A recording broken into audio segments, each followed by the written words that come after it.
하겠습니다. 지난주는 그 아론과 그의 아들들을 그 제사장으로 세우라는 여호와의 명령과 제사장 직분에 대해서 좀 살펴보았습니다. 그리고 대제사장의 의복 중에서 에봇과 어깨바지, 그리고 판결 흉패, 에봇 받침 겉옷에 대해서 교제를 나눴습니다.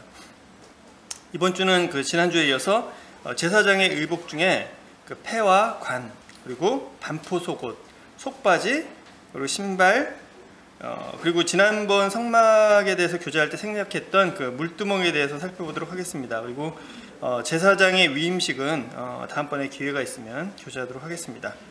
먼저 출애굽기 28장 36절부터 43절까지를 보도록 하겠습니다. 출애굽기 28장 36절부터 43절까지입니다. 다 찾으셨으면 교독을 하도록 하겠습니다. 저부터 읽도록 하겠습니다.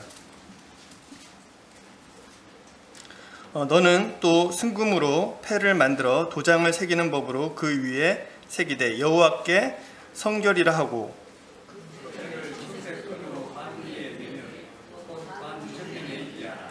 이 패를 아론의 이마에 두어 그가 이스라엘 자손이 거룩하게 드리는 성물과 관련된 죄책을 담당하게 하라. 그 패가 아론의 이마에 늘 있으므로 그 성물을 여호와께서 받으시게 되리라.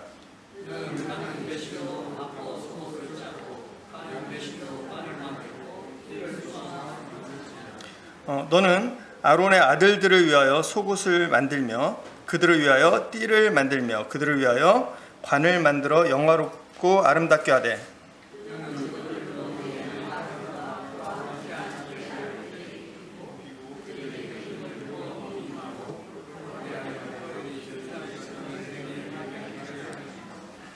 또 그들을 위하여 배로 속바지를 만들어 허리에서부터 두 넓적다리까지 이르게 하여 하체를 가리게 하라.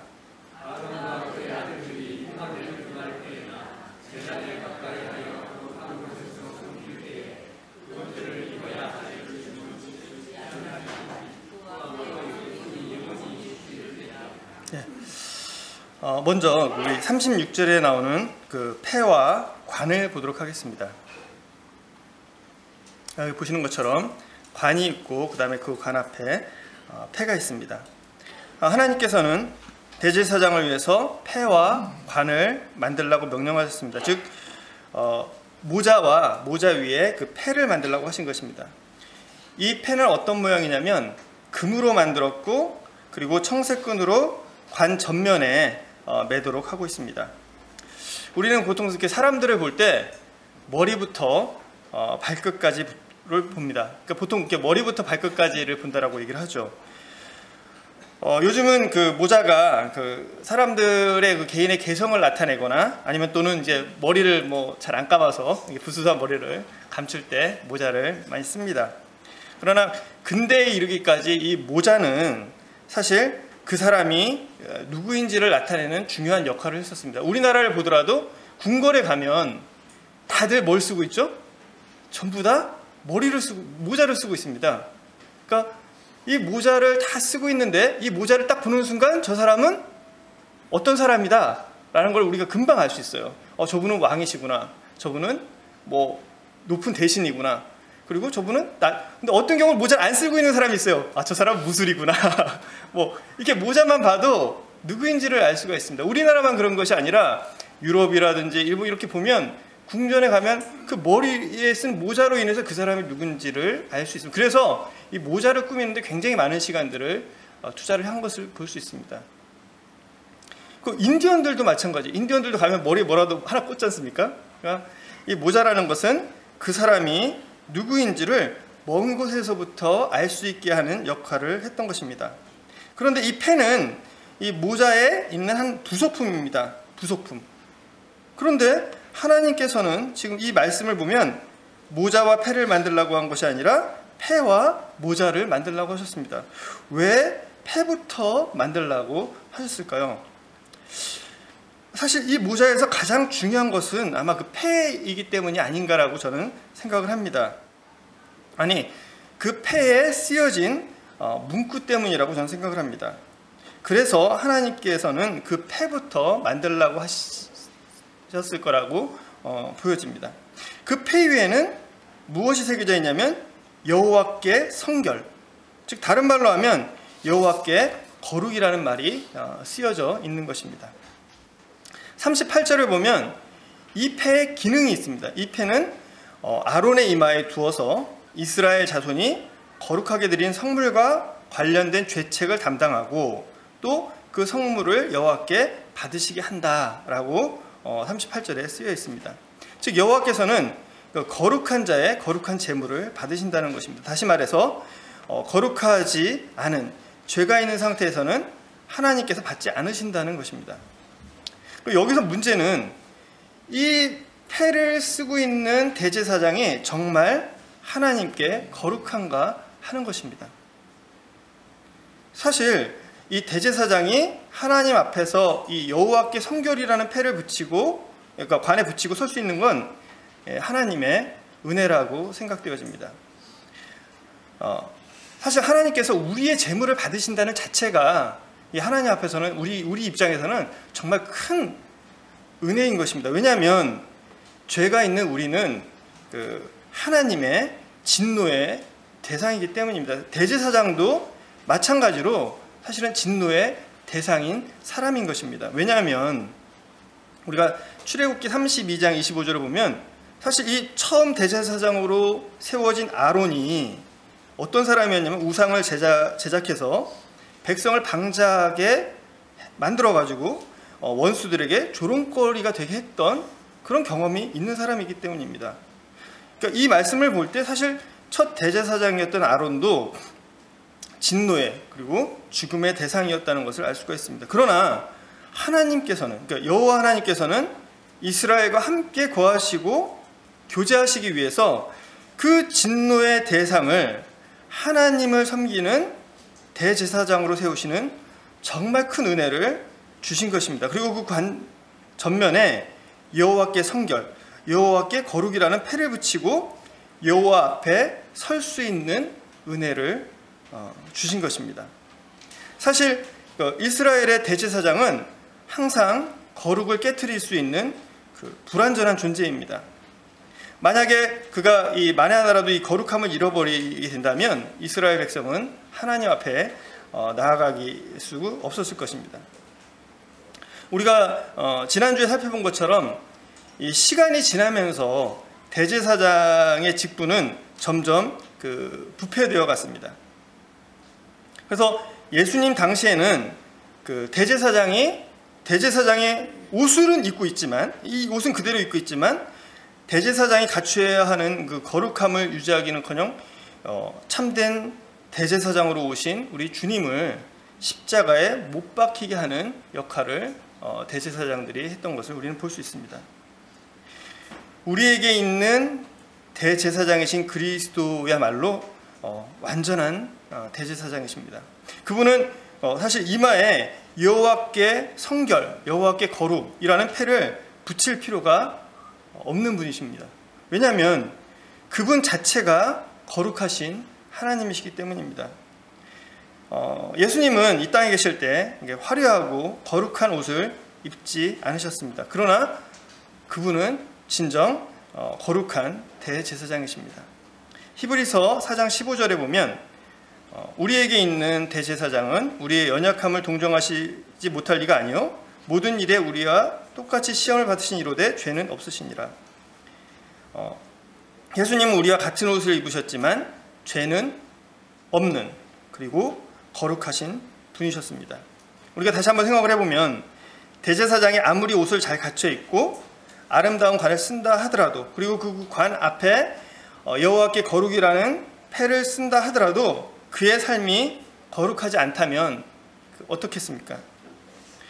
이스라엘 민족을 위해서 중보를 하는 것은커녕 그 사람 자체가 하나님 앞에 나갈 수 없는 것입니다. 설령 그의 삶이 옷으로 거룩해 보이고 사람들 앞에서는 거룩한 삶을 사는 것 같아 보인다 할지라도 여호와 앞에서는 그 옷이 그 글자가 그를 완전하게 거룩하게 할 수 없는 것입니다. 저는 이것을 보면서 우리에게 주어진 복음을 또 좀 생각을 하게 됐습니다. 많은 사람들이 자신은 남들보다 좀 낫다라고 생각하고 살아갑니다. 아니, 남들보다는 낫지 않더라도 더 나쁜 놈은, 그러니까 나쁜 놈이 죄송합니다. 더 나쁜 사람은 아니라고 살아갑니다. 대다수의 많은 사람들이.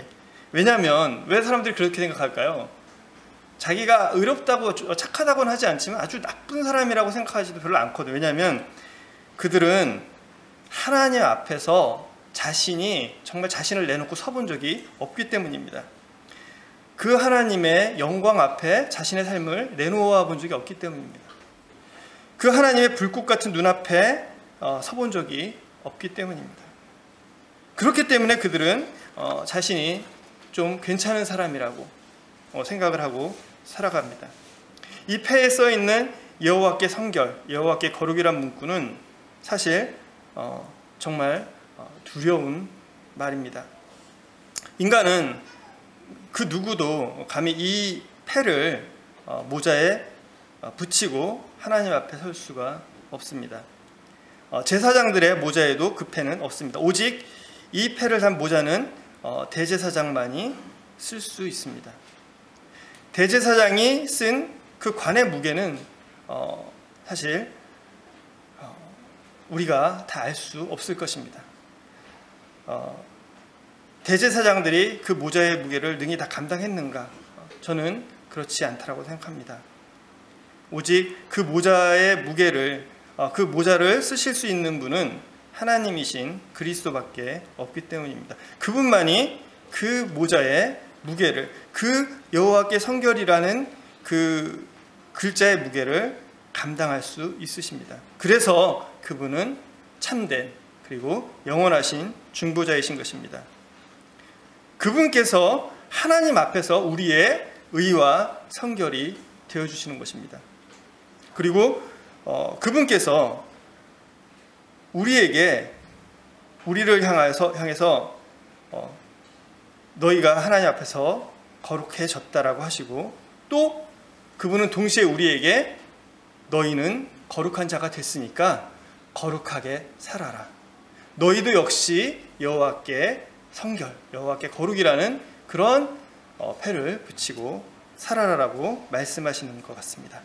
로마서 6장 22절에 보면 그러나 이제는 너희가 죄로부터 해방되고 하나님께 종이 되어 거룩함에 이르는 열매를 맺었으니, 거룩함에 이르는 열매를 맺었으니, 우리는 거룩함의 열매를 맺을 수 있는 자들이 아니었습니다. 그러나 이제는 우리는 거룩함에 이르는 열매를 맺을 수 있는 자들이 되었습니다. 고린도후서 7장 1절에 보면 그런즉 사랑하는 자들아, 이 약속을 가진 우리는 하나님을 두려워하는 가운데서 거룩함을 온전히 이루어 육과 영의 온갖 더러운 것에서 자신을 깨끗하게 하자. 사실 이 대제사장에게 이 옷과 그 사람은 동시에 거룩해야 되는 것입니다. 옷은 거룩한데 사람이 거룩하지 않거나, 또는 사람은 거룩한데 옷이 거룩하지 않다면 둘 다 합당한 것이 아니었습니다. 이제 우리에게 주님께서 거룩한 자라고 불러주셨기 때문에 이제는 우리는 그 거룩함에 이르는 삶을 살 수가 있는 것입니다. 그리고 그렇게 하라고 성경은 우리에게 권면하고 있습니다. 다음은 39절에 반포 속옷에 대해서 살펴보도록 하겠습니다. 반포 속옷입니다. 여기 보이는 하얗게 보이는 옷들이 있죠. 이 옷이 반포 속옷입니다. 39절에 보면 너는 가는 배실로 반포 속옷을 짜고, 이렇게 이야기를 하고 있습니다. 이 반포 속옷이라는 것은 그 가는 배실로 짜서 만든 속옷이라는 얘기입니다. 그러니까 가는 배실은 이 세마포를 말합니다. 따라서 반포 속옷은 세마포 옷이라고 말할 수 있습니다. 이것은 히브리어로는 케토넷이라고 하는 것을 이렇게 번역한 말입니다. 그러니까 케토넷이라는 것이 뭐냐면 이 성서시대에 남자와 여자들이 입는 가장 보편적인 그 옷이었습니다. 그러니까 옷. 근데 이런 케토넷은 일반적으로 이렇게 울을 사용해서 만들지만 제사장들이 입는 이 반포 속옷 케토넷은 세마포를 이용했습니다. 근데 이 반포 속옷은 우리가 생각하는 그런 러닝 셔츠나 내복 같은 속옷이 아닙니다. 이것은 집에서 입거나 또는 외출복으로 사용되었던 옷입니다. 다만 여기서 이 옷을 반포 속옷이라고 번역한 이유는 이 옷 위에 에봇 받침 겉옷, 그리고 그 위에 에봇을 입기 때문에 속옷이라고 번역한 것 같습니다. 어쨌든 이 옷은 대제사장이 입는 가장 기본적인 옷이자 그 제사장들도 입는 옷입니다. 대제사장은 이 옷 위에 청색 에봇 받침 겉옷을 입었고, 일반 제사장들은 이 옷을 입고 그 위에 띠를 띠고 성소에서 하나님을 섬겼습니다. 이 옷은 그 제사장들이 성소에서 하나님을 섬길 때 입는 그 작업복이라고도 볼 수 있습니다. 레위기서 16장 32절에 보면 기름 부음을 받고 위임되어 자기의 아버지를 대신하여 제사장의 직분을 행하는 제사장은 속죄하되 세마포 옷 곧 거룩한 옷을 입고, 즉 이 세마포 옷은 거룩함을 나타냅니다. 계시록 19장 8절에 보면 그에게 빛나고 깨끗한 세마포 옷을 입도록 허락하셨으니 이 세마포 옷은 성도들의 옳은 행실이로다 하더라. 그래서 성경에서는 이 세마포 옷의 의미를 분명하게 설명해 주고 있는 것을 보게 됩니다. 이 옷은 대제사장이 입는 옷이자 바로 왕같은 제사장인 우리가 입는 옷입니다. 주님을 섬기는 데 입는 작업복인 것입니다. 또한 이 옷은 먼저 본 것처럼 이 거룩함을 의미하기도 합니다. 근데 이 옷을 입고 있는 것은 두 가지 면에서 좀 불편하다고 볼 수 있습니다. 첫 번째는 이 옷을 입으면 사람들이 그 사람이 누구인지를 금방 알아보게 됩니다. 그래서 편하게 행동을 할 수가 없습니다.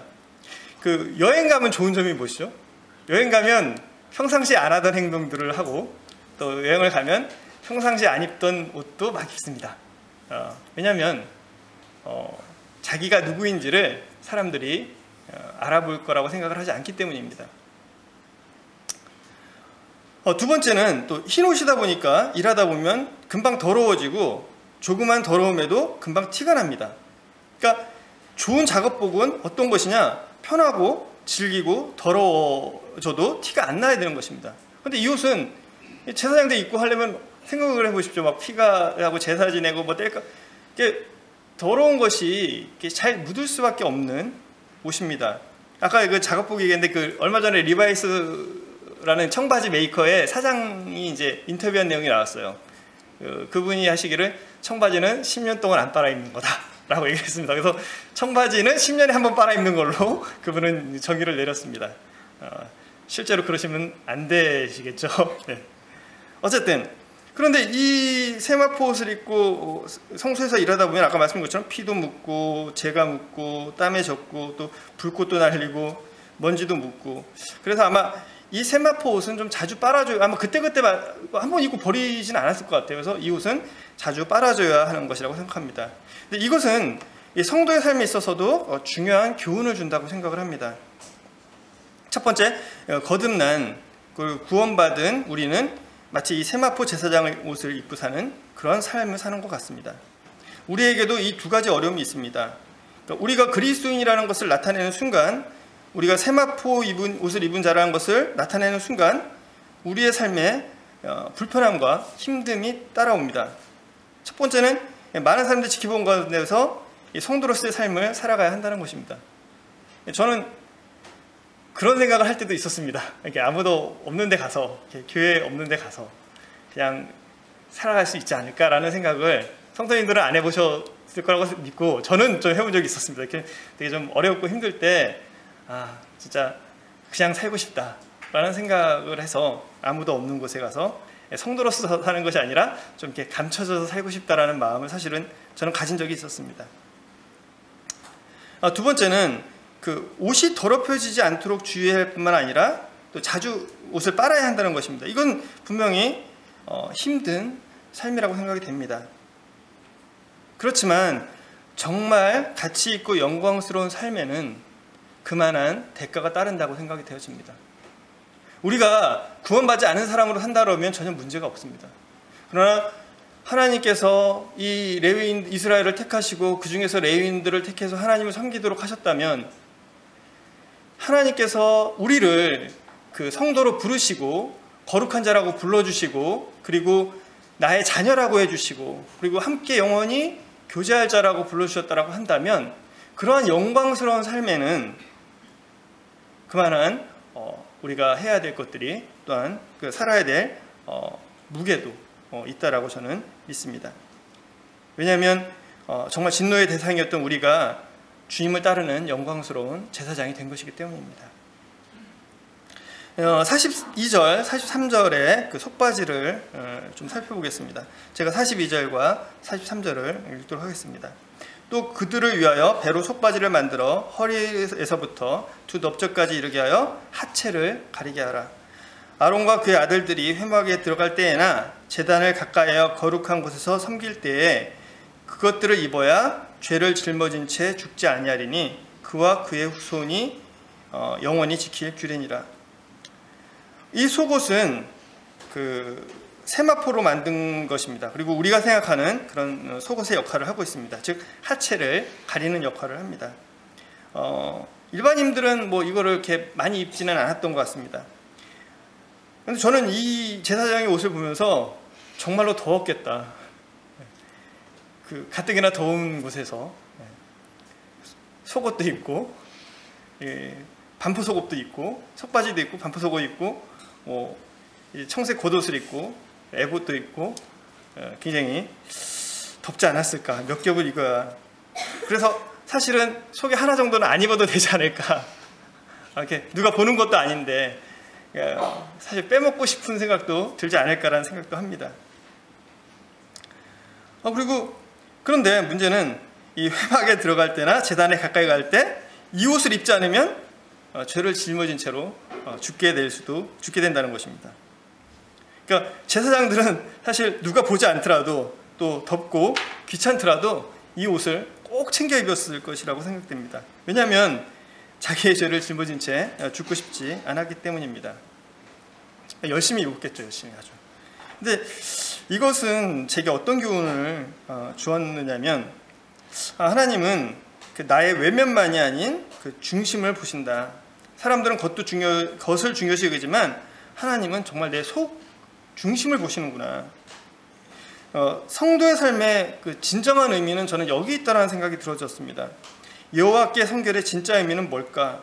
그것은 사람이 안 보는 곳에서도 여호와의 눈을 의식하면서 사는 것이 아닌가. 그러니까 하나님 앞에서 자신의 수치를 가리는 삶, 자신의 하체를 가리는 삶. 이거는 그 외식을 의미하는 것은 아닙니다. 그러니까 무엇이 부끄러운지를 아는 거고 그 부끄러움을 막는 삶이 아닌가. 그러니까 교회에서만 또는 직장에서만 아니 가정에서만이 아니라 이 혼자 있을 때에서도 하나님 앞에서 사는 그러한 삶, 그리고 이것을 중요하게 여기는 삶, 이러한 삶이 제게 필요하지 않은가라는 생각을 이 말씀을 읽으면서 저는 개인적으로 하게 됐습니다. 이제 발에 대해서 보겠습니다. 신발이라고 했는데 발만 나오네요. 보니까 어떻죠? 맨발이죠. 네, 맨발입니다. 사실 이 신발에 대해서는 제사장의 의복 제작에는 나와 있지 않습니다. 그러니까 우리 성경 보면 이 신발을 어떻게 하라는 말이 나와 있지 않아요. 그리고 그런데 우리가 이제 제사장의 이 그림들을 보면 대다수가 이게 맨발로 그려져 있습니다. 왜 맨발로 표현을 했을까요? 그리고 그 근거는 무엇일까요? 첫 번째는 아까 말씀드린 것처럼 우리가 이제 제사장의 의복에 대한 본문에 다른 복장에 대해서는 정말 자세하게 설명되어 있는데 신발에 대한 기록은 없습니다. 어떤 신발을 신어라 이런 게 없습니다. 둘째는 그 여호와께서 모세에게 또 여호수아에게 하신 명령 때문입니다. 어떤 명령이었냐면 출애굽기 3장 5절에서 하나님께서 모세에게 명령하십니다. 하나님이 이르시되 이리로 가까이 오지 말라. 내가 선 곳은 거룩한 땅이니 내 발에서 신을 벗으라. 여호수아서 5장 15절에 보면 여호와의 군대 대장이 여호수아에게 이르되 내 발에서 신을 벗으라. 내가 선 곳은 거룩하니라 하니 여호수아가 그대로 행하니라. 이 말씀들이 있습니다. 왜 하나님께서는 그 신을 벗으라고 했을까요? 그 거룩한 곳이기 때문에 벗으라고 했다는 것입니다. 그럼 반대로 거룩한 곳 밖에서는, 즉 거룩하지 않은 곳에서는 신을 신으라는 이야기였을 것입니다. 성막은 거룩한 곳입니다. 따라서 제사장들은 그 맨발로 일했을 거라고 이렇게 분별되어집니다. 그래서 그림에도 이렇게 맨발로 나와 있습니다. 그러면 이 제사장들은 언제부터 맨발로 일을 할까요? 그러니까 아마 집에서 일어나서 텐트로까지 오겠죠. 성막까지 올 겁니다. 성막까지 올 때까지는 신발을 신고 오겠죠. 신발을 신고 왔다가 성막에 아마 들어가기 직전에 신발을 벗었을 거라고 저는 이렇게 보여집니다. 왜? 아까 말씀드린 것처럼 거룩한 곳에서 신을 벗는다면 그 밖에서는 신어야 되기 때문입니다. 그러고 보면 그 성막 주위에는 그 성막 섬기는 일과 관련된 작은 텐트들도 많이 있었을 거라고 생각됩니다. 그러니까 신발도 누군가 신발을 보관했겠죠. 아니면 뭐 땔감 같은 거 있지 않습니까? 그리고 대기하는 장소도 있었을 거고, 기름이나 어떤 재물을 보관하는 곳, 또한 속전을 관리하는 곳, 또는 그 의류 보관하는 곳. 그러니까 실제로 성전에 보면 그러한 그 창고들이 성전 안에 곳곳에 있었습니다. 그러니까 아마 성막 근처에도 우리가 생각해 보건대 그러한 그 텐트들이 많이 있지 않았을까라는 생각을 해봅니다.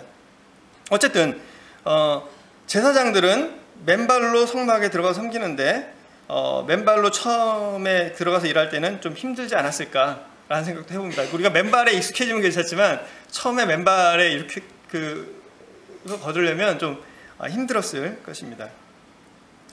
그리고 신발을 신지 않은 그 발은 참 힘들었을 것입니다. 제사장들이 아무리 발을 깨끗하게 유지하려고 해도 늘 먼지가 많이 묻을 수밖에 없었을 상황이었을 것입니다. 그리고 여러 가지 이제 뭐 더러운 것도 많이 묻었겠죠.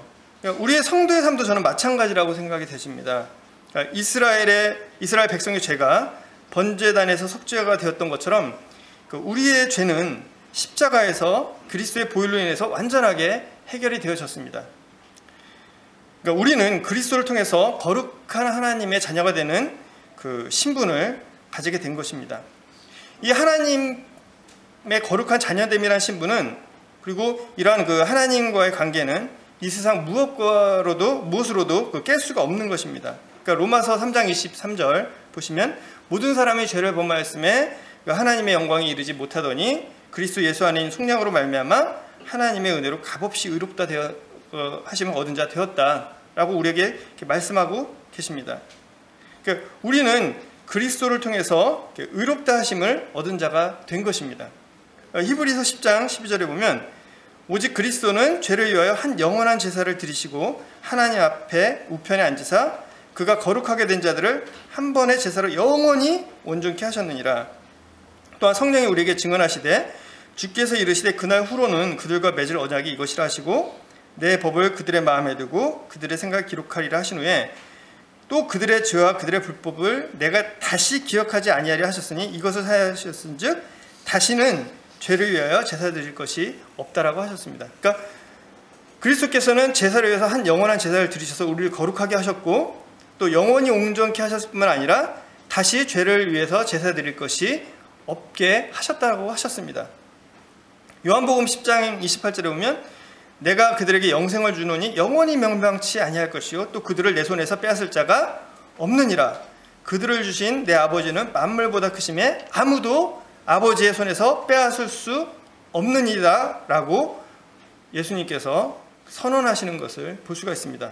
즉 한번 맺어진 그 관계는 영원히 끊어지지 않습니다. 그러니까 나의 상태와 상관없이 영원히 나는 하나님의 자녀인 것이고, 그리고 하나님 앞에서 구속받은 자로서 그 구원을 잃어버리지는 않습니다. 이것이 얼마나 큰 은혜인지 우리가 다 알 수 없습니다. 그리고 그럴 뿐만 아니라 우리를 왕같은 대제사장으로 불러주셨습니다. 베드로전서 2장 9절 제가 몇 번 같이 나눈 말씀 중에 계속 말씀을 드리는데 그러나 너희는 택하신 족속이요 왕같은 제사장들이요 거룩한 나라요 그의 소유가 된 백성이니 라고 이야기를 하고 계십니다. 자, 이제 이렇게 완전하게 영원히 죄에 대해서 해방이 되었고 완전한 하나님과의 그 자녀로서의 신분을 가지게 돼. 이거는 절대 깰 수가 없습니다. 그런데 요한일서 1장 8절 9절 말씀을 보면 어떻게 말씀하시냐면 만일 우리가 죄가 없다고 말하면 스스로 속이고 또 진리가 우리 속에 있지 아니할 것이요 만일 우리가 우리 죄를 자백하면 그는 미쁘시고 우리오사 우리 죄를 사하시며 우리를 모든 불의에서 깨끗하게 하실 것이요 라고 이야기를 하고 있습니다. 그러니까 우리 죄를 자백하면 그는 예수님은 미쁘시고 그러니까 의로우시기 때문에 하나님은 우리 죄를 사하시며 우리의 모든 불의에서 우리를 모든 불의에서 깨끗하게 하실 것이라는 것입니다. 즉 성도들에게 여전히 해결해야 할 남아있는 죄의 문제가 있다는 것입니다. 그리고 성도들은 그 죄의 문제에 대해서 해결을 해야 된다고 권면을 하고 있는 것입니다. 어떻게 해결을 해야 되나? 우리 죄를 자백하면, 즉 성도가 범죄했을 때 그것에 대해서 하나님께 자백하고 돌이켜 하나님과의 기쁨의 관계를 유지하라는 것입니다. 죄는 더 이상 우리를 멸망으로, 지옥으로 이끌 수 없습니다. 그리고 하나님의 자녀가 된 우리의 신분을 박탈할 수도 없습니다. 그러나 죄는 우리와 하나님과의 관계를 망가뜨릴 수가 있고 또 우리를 고아와 같이 비참한 상태로 이끌어갈 수도 있습니다. 즉, 한번 얻게 된 성도의 신분은 영원하지만 하나님 앞에 살아가는 성도의 상태는 변할 수 있다는 것입니다. 요한복음 13장에서 예수님께서는 제자들의 발을 씻기셨습니다. 그때 베드로가 자기 차례가 오니까 내 발은 절대 씻기지 못합니다 라고 이야기를 합니다. 그러자 주님께서는 그러면 너는 나와 상관이 없다 이렇게 말씀하시니까 다시 베드로는 주님, 내 발뿐 아니라 손과 머리도 씻어주십시오 라고 요청을 합니다. 이때 주님께서는 이미 목욕한 자는 발밖에 씻을 필요가 없다라고 말씀을 하십니다. 그러니까 이미 목욕한 자라도 그 발은 씻어야 한다는 것입니다. 왜냐하면 더러운 것이 묻기 때문입니다. 실제로 우리가 거듭났을 때 우리는 기쁨 가운데서 하나님의 뜻에 따라서 거룩하게 살고자 하는 소망을 가지게 됩니다. 그리고 정말 나 이제부터 거룩하게 살 거야 라는 그 각오와 또 소원을 가지게 됩니다. 하지만 실제로 우리가 성도로 살아가게 될 때 발견하게 되는 것은, 또 우리를 가장 절망스럽게 하는 것은 거룩하게 된 우리가 또 죄를 짓고 살아간다는 것입니다. 이것이 우리를 참 힘들게 합니다. 그렇기 때문에 우리에게는 또한 물두멍이 필요합니다. 이 물두멍에 대해서는 아까 말씀드린 것처럼 지난번 성막을 살펴볼 때 생략하고 넘어갔었는데요. 이 발과 연관해서 좀 더 자세히 살펴보도록 하겠습니다. 먼저 출애굽기 38장 18절부터 21절까지의 말씀을 읽어보도록 하겠습니다. 출애굽기 30장 18절에서부터 21절까지입니다. 제가 읽도록 하겠습니다. 너는 물두멍을 노수로 만들고 그 받침도 노수로 만들어 씻게 하되 그것을 회막과 제단 사이에 두고 그 속에 물을 담으라. 아론과 그의 아들들이 그 두멍에서 수족을 씻되 그들이 회막에 들어갈 때에 물로 씻어 죽기를 면할 것이요 제단에 가까이 가서 그 직분을 행하여 여호와 앞에 화제를 사를 때에도 그리할지니라. 이와 같이 그들이 그 수족을 씻어 죽기를 면할지니 이는 그와 그의 자손이 대대로 영원히 지킬 규례니라 라고 말씀을 하고 있습니다. 여호와께서는 그 아론과 그 아들들에게 회막에 들어갈 때와 제단에 가까이 가서 제사를 지낼 때에는 물두멍에서 손과 발을 씻으라고 명령하셨습니다. 왜 여호와께서는 거룩한 곳에서는 신을 벗으라고 하시고 그곳에서 다시 손과 발을 씻으라고 명령하셨을까요?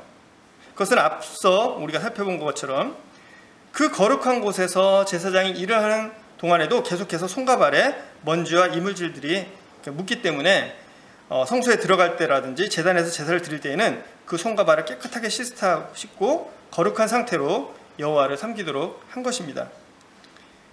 성막에서도 제사장들은 이렇게 그 거룩을 계속해서 유지해야 될 필요가 있었습니다. 만약 제사장이 그 거룩을 유지하지 못할 때 21절의 말씀에 보면 죽을 수도 있는 것입니다. 사실 이 성막에서 섬기는 일은 굉장히 쉬운 일은 아니었던 것 같습니다. 손 씻을 때 얼마나 부지런히 씻었겠습니까? 발 씻을 때.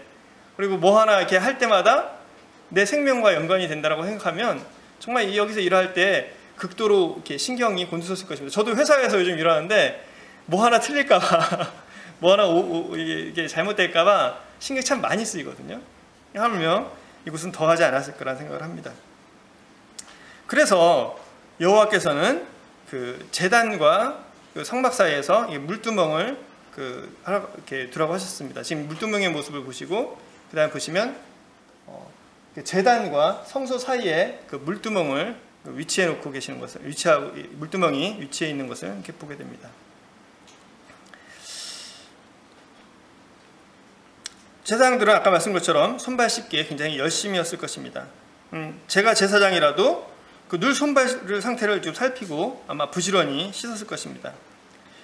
집에서 잘 안 씻는 사람도 성막에서 섬기는 날에는 와서 부지런히 자기를 살피고 씻었을 것입니다. 근데 이걸 잘 생각해 보면 사실 이 물두멍은 정말 그 크고 무궁하신 그 하나님의 은혜를, 그 자비와 긍휼을 나타내는 그 은혜를 경험할 수 있는 그런 그 성전의 기구라고 저는 생각이 되어집니다. 즉 정말 더러워지지 않도록 조심하지만 만약 손발에 먼지가 묻고 또 일하면서 더러워졌다 하더라도 이 물두멍만 있으면 제사장은 그 거룩하신 하나님 앞에 죽지 않고 언제든지 나가서 제사 드릴 수 있고 섬길 수 있고 교제할 수 있는 것입니다. 이렇게 보면 물두멍은 제사장들이 하나님과 지속적으로 교제하고 제사를 드릴 수 있도록 하나님께서 준비해 주신 그 은혜의 선물이라고 볼 수 있습니다. 더러워졌음에도 다시 깨끗해져서 성소에 들어갈 수 있고 제사를 드릴 수 있다는 게 얼마나 큰 은혜입니까? 저는 이게 성도의 삶에서도, 그리고 저의 삶에서도 사실 이것이 가장 큰 힘이 됩니다. 우리에게도 이렇게 물두멍이 있습니다. 이 성도가 그 죄를 범하게 될 때 얼마나 부끄럽고 또 힘들고 절망적이 됩니까? 정말 교회에 나오기 싫고 하나님 앞에 나가기도 싫어지고 떡과 잔에 참여하고 싶어지지도 않습니다. 그리고 나는 하나님 앞에서 정말 구제불능이라는 생각도 들고 나 같은 사람은 차라리 교회 안 나오는 게 하나님께 도움이 되는, 그리고 교회에 도움이 된다라는 생각도 하게 되는, 정말 내가 하나님을 섬기지 않는 게 하나님께 더 나은 것일 거라는 그런 슬픈 생각도 하게 됩니다. 근데 그때 주님께서 이렇게 저에게 말씀하시는 것을 듣습니다. 내가 발을 씻겨줄게. 다른 곳은 다 깨끗하니까 발을 씻겨줄 테니까 걱정 말고 다시 와라. 걱정 말고 내 앞에 다시 나와라. 내가 있지 않냐. 너 스스로를 보지 말고 나를 보고 나와라. 그래서 요한은 그 요한일서 1장 9절에서 이렇게 권면하신 것 같습니다. 만일 우리가 우리 죄를 자백하면 그는 미쁘시고 의로우사 우리 죄를 사하시며 우리를 모든 불의에서 깨끗하게 하실 것이요. 이 말은 주님은 신실하시고 의로우시기 때문에 우리가 범죄에서 더러워졌을 때에 내가 내 자신을 돌아보고 통회하는 마음으로 하나님 앞에 자백하면 이미 우리 죄를 사하시고 우리를 모든 불에서 깨끗하게 하셔서 다시 하나님과의 그 기쁜 교제 가운데로 우리를 이끌어 주시고 회복시켜 주신다라는 것입니다. 저는 잠언 24장 16절 말씀을 보면서 정말 항상 이렇게 힘을 얻고 제가 가장 좋아하는 말씀 중에 하나입니다. 어떤 말씀이냐면 24장 16절에 보면 대저 의인은 7번 넘어질지라도 다시 일어나려니와 악인은 재앙으로 말미암아 엎드러지느니라. 의인에 대해서 설명하시면서 뭐라고 하냐면 의인은 넘어지지 않는 자라는 거 얘기하지 않습니다. 의인은 넘어지더라도 다시 일어나는 사람이다. 의인은 넘어지지 않는 사람이 아니라 넘어져 다시 일어나는 사람이다. 이게 진정한 7.8기의 의미라고 저는 생각이 됩니다. 우리는 넘어질 수가 있습니다. 범죄할 수 있습니다. 넘어지고 범죄하라는 얘기가 아니라는 것은 성도님들이 너무 잘 아실 것입니다. 그런데 우리가 넘어질 수도 있고 범죄할 수도 있지만 우리는 다시 일어나야 합니다. 그게 의인의 삶입니다.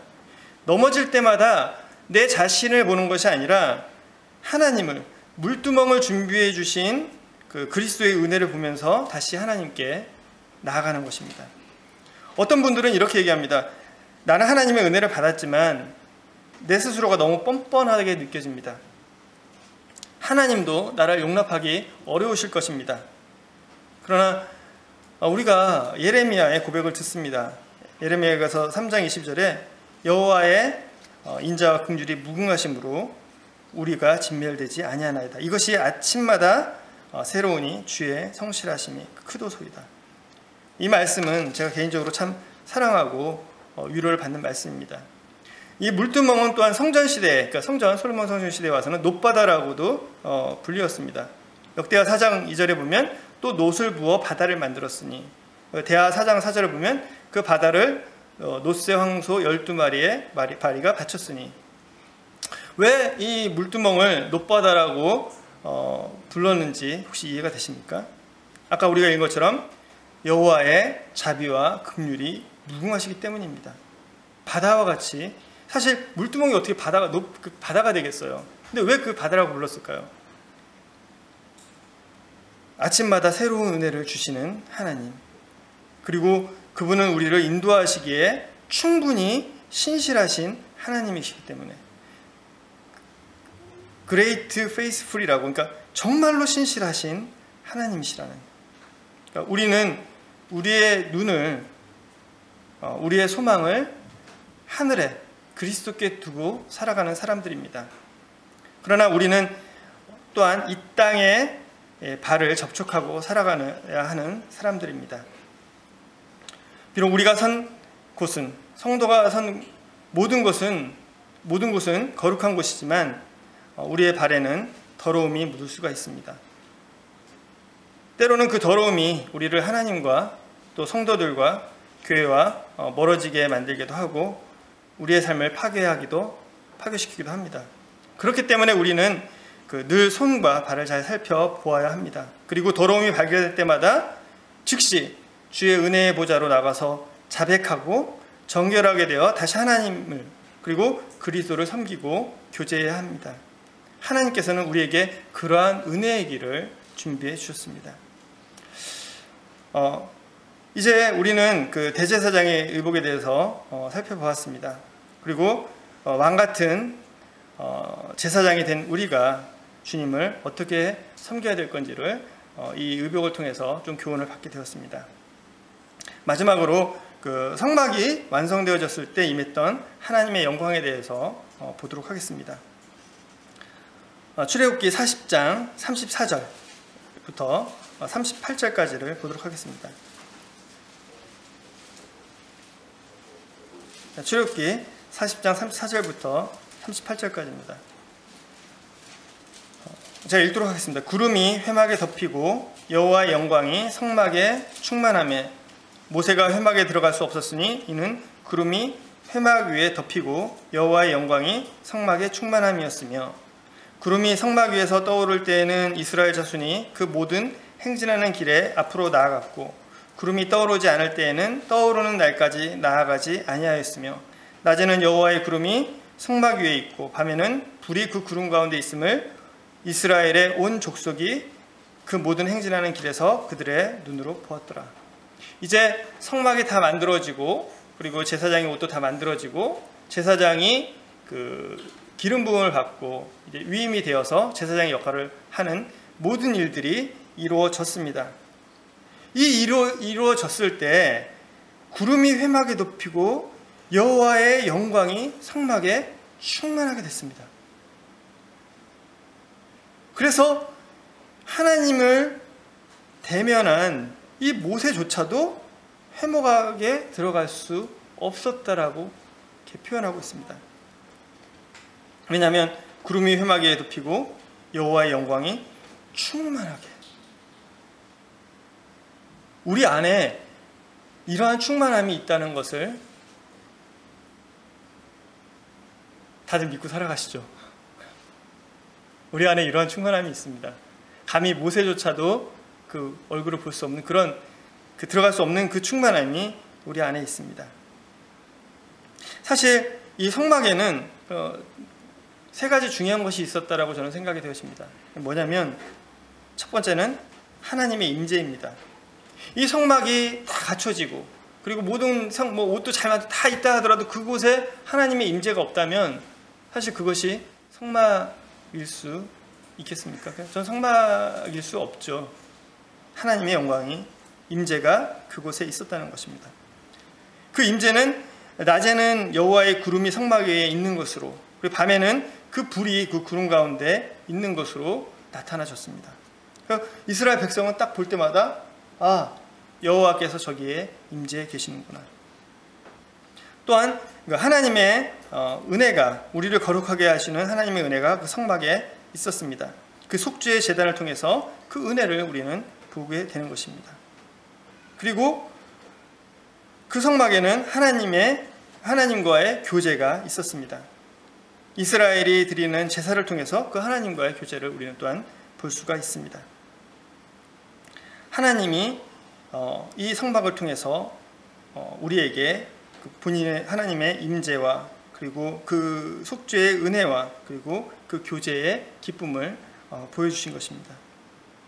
하나님의 성막은 아무리 잘 만들어졌다 할지라도 임재가 없다면 의미가 없었을 것입니다.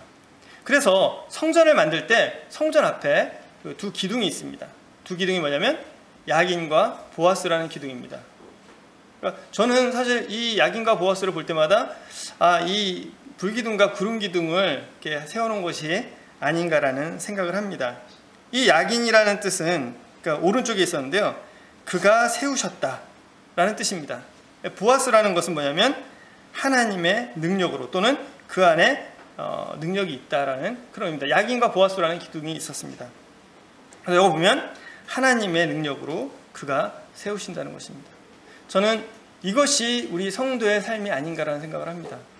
아까 말씀드린 것처럼 하나님의 임재가 있고 그 안에 속죄가 있고 그리고 그 하나님과의 교제가 있는 것.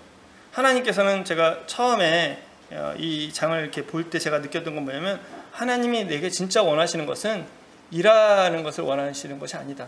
하나님이 일꾼이 필요한 것이 아니다. 하나님은 하나님과 교제하는 자를 원하신다.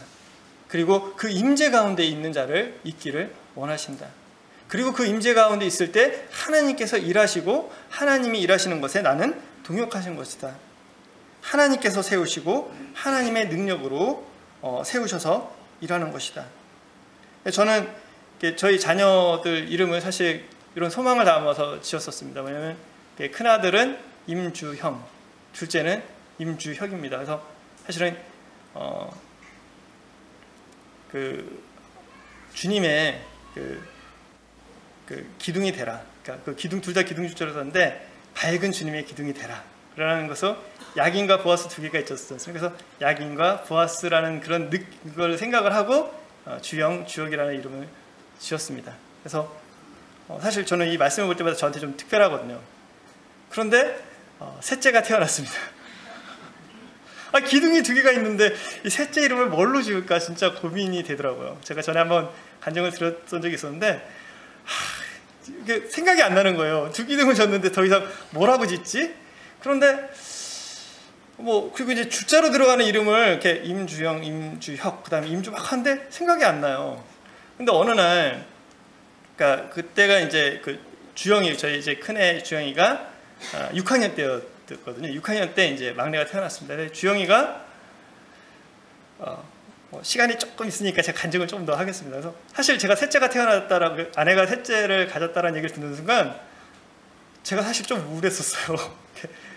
갑자기 아내가 셋째가 생겼어 그러니까 마음에 그래 되게 기쁘고 반갑게 얘기를 해야 되는데 지금은 제가 우리 셋째만 보면 막 얼굴에 그냥 저절로 미소가 돋는데 그때는 그래? 이러고 한동안 그냥 멍하니 있었거든요. 근데 이제 옆에서 이제 동료들이 야 너 그럼 어떡해? 그래서 가서 그래도 갈 때 케이크라도 사들고 가야지. 그래서 주섬주섬 케이크를 들고 갔어요. 갔는데 가서 이제 케이크를 축하한다고 이제 자르려고 하는데 그러니까 사실 제가 걱정이 많았던 거죠. 그러니까 이 애 때문이 아니라 저한테 사실 걱정이 많았던 겁니다. 왜냐하면 둘도 힘든데 셋을 어떻게 키우나 이런 걱정들이 있는데 딱 갔을 때 우리 둘째 주혁이가 그러더라고요. 아빠 왜? 했더니 얘는 우리 집에 축복이 될 거예요. 근데 저는 그 말을 딱 듣는데 그렇지. 하나님이 나한테 짐을 주셨겠어? 축복을 주셨겠지? 그래. 그래서 이제 이 셋째의 태명을 축복이라고 했습니다. 그래서 사실 정말 이렇게 이 자녀로 인해서 축복을 받은 것 같습니다. 축복이라는 태명을 줬는데 아까 말씀드린 것처럼 이름을 못 지었어요. 두 기둥을 줬는데 그다음 뭐라고 지어야 되나. 어머니도 생각하시고 많은 분들이 생각하셨는데 주영이가 이제 6학년 때 학교를 딱 갔다 오더니 아빠 내가 얘 이름을 지어왔다는 거예요. 이름을 지어왔어? 그래 그럼 뭔데? 그랬더니 찬혁이라고 지으면 어떻겠냐고. 임찬혁. 지금 그 이름을 임찬혁을 지어서 그래? 그러면서 그러면 뜻이 뭔데? 했더니 크게 찬양하라. 예. 근데 그 말을 듣는데 제 마음에 그렇지, 성전이 지어지고 기둥이 딱 세워졌잖아요. 그 다음에 해야 될 것이 무엇인가? 찬양할 일이 남아있더라고요. 그래서 제 마음이 정말 기뻤어요. 그리고 나서 제가 아들한테 고맙다, 그리고 2만 원을 줬습니다. 그래서 이름값 2만 원을 주고 그 이름에 대해서 얘기했을 때 아무도 그 뜻과 이름에 대해서 얘기했을 때 토를 달지 않았어요. 저는 지금도 6학년이 어떻게 그런 생각을 하고 왔을까. 그리고 그 한자 이름까지 다 생각해가지고 우리가 이 성막을 통해서 또 제사장의 옷들을 통해서 아까 말씀드린 교제하고 이런 것들을 배웠습니다. 근데 정말 중요한 것은 우리 삶에서 영원히 있어야 되는 것은 뭐냐면 구원받은 사람으로서 저는 그렇게 생각이 듭니다. 주님의 그런 은혜를 우리가 발견할 때마다 주님께 찬양하고 영광 돌리는 것. 그래서 우리가 매주 이곳에 와서 예배를 매주 드리고 똑같은 예배를 똑같이 드리는 것 같지만 우리의 삶에서 기쁨이 있는 것입니다. 그리고 슬프고 힘든 일이 있는데 사실 어떨 때는 예배에 동참도 잘 안 돼요. 근데 그래도 이 예배 시간에 함께하고 나면 주님께서 저의 마음에 이 회복을 주시고, 그러니까 이 예배는 우리가 하나님께 드리는 것뿐만이 아니라 그것들을 통해서 우리가 하나님 앞에서 다시 힘을 얻고 기쁨을 누리는 교제의 시간이 된 거라고 생각합니다. 이상으로 말씀을 마치도록 하겠습니다. 그리고 위임식을 못한 것은 좀 죄송합니다. 이게 생각보다 좀 분량이 많아서 그래서 줄이고요. 마지막으로 너희는 택하신 족속이요 왕같은 제사장들이요 거룩한 나라요 그의 소유가 된 백성이니 이는 너희를 어두운 데서 불러내어 그의 기이한 빛에 들어가게 하시니에 아름다운 덕을 선포하게 하려 하심이라 라는 이 베드로 사도의 이 말씀이 우리 가운데 남고 또 이루어지기를 바라는 마음이 있습니다. 기도하고 마치겠습니다.